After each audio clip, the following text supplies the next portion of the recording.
ప్రియమైన మిత్రులారా, హింస ఎందుకు పెరుగుతోంది? ఇది కేవలం వార్తలా లేక ఒక పెద్ద ప్రమాద సంకేతమా? ఇప్పుడు మన రాష్ట్రంలో, మన దేశంలో చిన్న చిన్న విషయాలకే గొడవలు పెరుగుతూ ఉన్నాయి.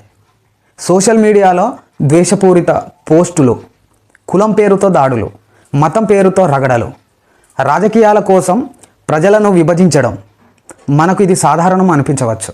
కానీ ప్రపంచాన్ని ఒక్కసారి గమనించండి. ఇజ్రాయిల్ గాజా మధ్య యుద్ధం కొనసాగుతోంది. యునైటెడ్ స్టేట్ ఇందులో జోక్యం చేసుకుంటోంది. ఇరాన్తో ఉద్రిక్తలు పెరుగుతూ ఉన్నాయి. ఇవి కేవలం దేశాల మధ్య యుద్ధాలు కాదు, ఇవి ప్రపంచ రాజకీయాల మార్పుకు సంకేతాలు. చరిత్ర ఏం చెప్తుంది? హింస ఒక్కసారిగా రాదు. ముందు మాటల్లో వస్తుంది, తర్వాత మనసుల్లో పెరుగుతుంది, చివరికి రోడ్లపైకి వస్తుంది.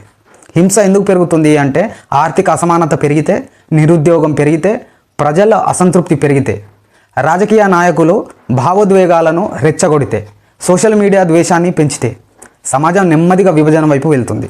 ప్రశ్న ఇప్పుడు మన ముందుంది. మన దేశం కూడా అదే దారిలో నడుస్తుందా, లేక మనం చైతన్యంతో ఆపగలమా?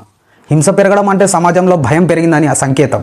న్యాయం లేనప్పుడు, అసమానత పెరిగినప్పుడు ద్వేషం వేగంగా పెరుగుతుంది. కానీ పరిష్కారం ఏమిటి? మరింత ద్వేషం కాదు, చర్చ, న్యాయం, సమానత్వం. మనలో మనం ప్రశ్నించడం. మనము వార్తలు చూస్తున్నామా, లేక భవిష్యత్తు రాస్తున్నామా?